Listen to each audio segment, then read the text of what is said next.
Here are a few things you should know about rent-stabilized apartments in New York City.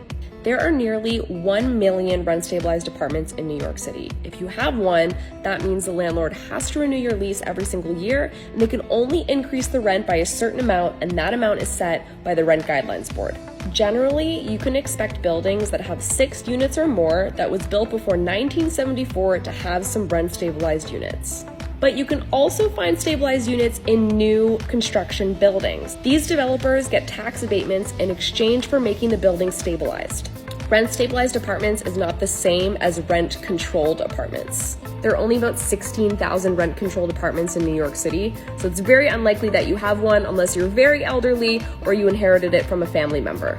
The only way you can confirm if your apartment is stabilized is to request your rental history from the state. We've read reviews on OpenIgloo of renters living in rent-stabilized apartments and not even knowing it.